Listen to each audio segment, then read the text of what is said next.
एक गांव में श्याम और राम दो भाई रहते थे। बड़े भाई का नाम है श्याम और छोटे भाई का नाम है राम।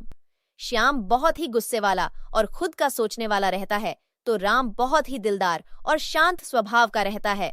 वे दोनों अपनी माँ के साथ रहते थे, लेकिन कुछ सालों के बाद उनकी माँ का देहांत हो जाता है और श्याम राम को घर से बाहर निकाल देता है और पूरी जायदाद अपने नाम पर कर लेता है।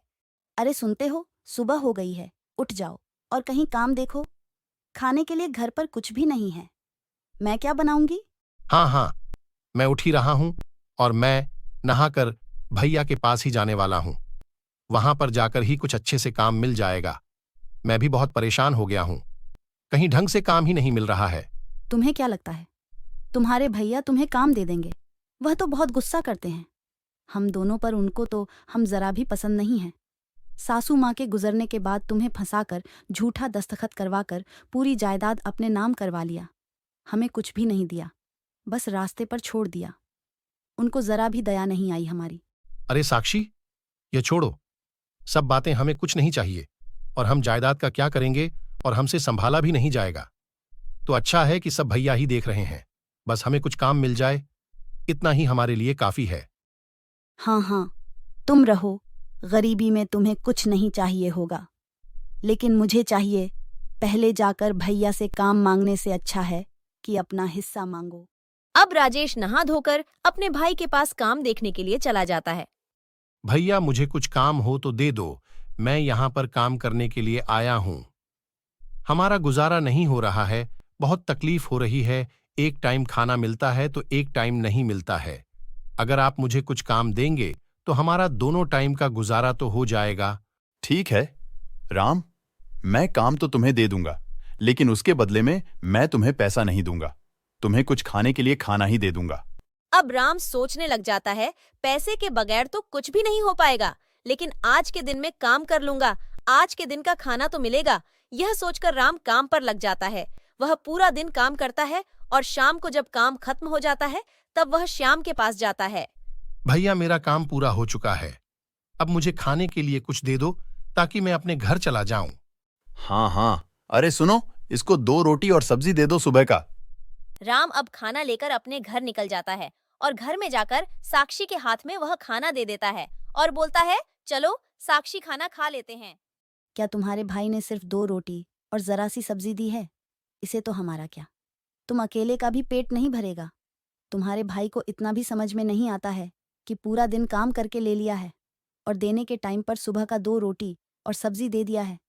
आप कल से काम पर नहीं जाओगे, हमारा पेट भी नहीं भरेगा। इस 2 रोटी से आज भी पानी पीकर ही सोना।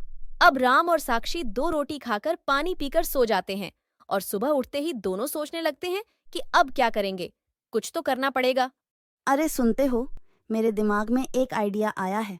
अगर हम उसके ऊपर काम करेंगे तो हमारे पास काम भी रहेगा और पैसा भी आएगा।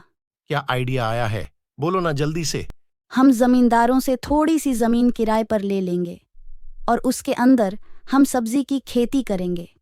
आप सब्जी के खेती में काम करो और मैं उस सब्जी को मार्केट में जाकर बेचूंगी। उसे हमारे पास पैसा भी आएगा और हमें भूखा सोना भी नहीं पड़ेगा। राम को यह आइडिया बहुत पसंद आता है और वह तुरंत जमींदार के पास चला जाता है और जमींदार से एक छोटी सी जमीन किराए पर ले लेता है और दूसरे दिन से ही दोनों खेती के कामों में लग जाते हैं। कुछ ही दिन में सब्जी की फसल बहुत अच्छी आती है और बहुत सारी सब्जी उग जाती है। राम और साक्षी बहुत खुश हो जाते हैं और उसे फसल को निकालकर साक्षी मार्केट में चली जाती है और वहां पर वह सब्जी बेचने लग जाती है। ऐसे ही करते करते उनकी फसल अच्छे से आ जाती है और उनके पास थोड़े बहुत पैसे आ जाते हैं। उसे वह अपनी खुद की जमीन खरीद लेते हैं। अब वह अपने जमीन में सब्जी की फसल उगाने चालू कर देते हैं और उनकी फसल उनके मेहनत से बहुत अच्छी आने लग जाती है और वह मार्केट में जाकर सब्जी बेचकर पैसे जमा करना चालू कर देते हैं। ऐसे करते करते उनके पास पैसे जमा हो जाते हैं। फिर वह अपने लिए घर खरीदते हैं और जरूरत के हिसाब से घर का सामान खरीदते हैं। ऐसे ही 2 साल निकल जाते हैं और राम के पास बहुत पैसे आ जाते हैं।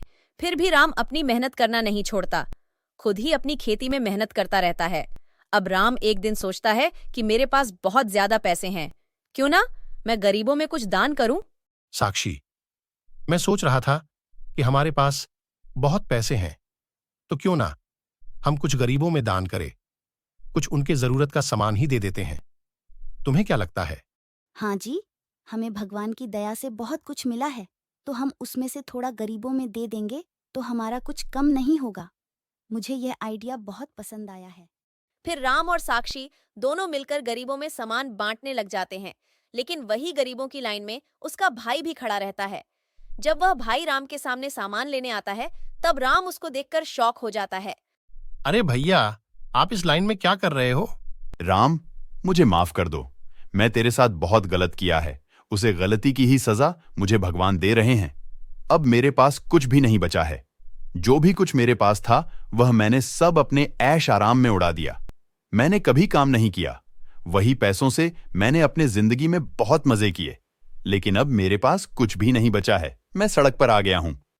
अब यह सब देखकर राम को अपने भाई पर बहुत दया आ जाती है और वह साक्षी से बात कर कर अपने भाई को अपने साथ ही रख लेता है। और श्याम भी अब राम को खेती बाड़ी में हाथ बटाना चालू कर देता है। अब श्याम को अच्छे से समझ आ गया है कि किसी के हिस्से का छीनकर हम ज्यादा दिन तक खुश नहीं रह सकते, और वह दोनों खुशी खुशी रहने लग जाते हैं। दोस्तों, हमारी ये कहानी आपको कैसी लगी कमेंट करके जरूर बताना, और हमारे चैनल को सब्सक्राइब करना ना भूले। जल्दी मिलेंगे अब नई कहानी में। Thank you.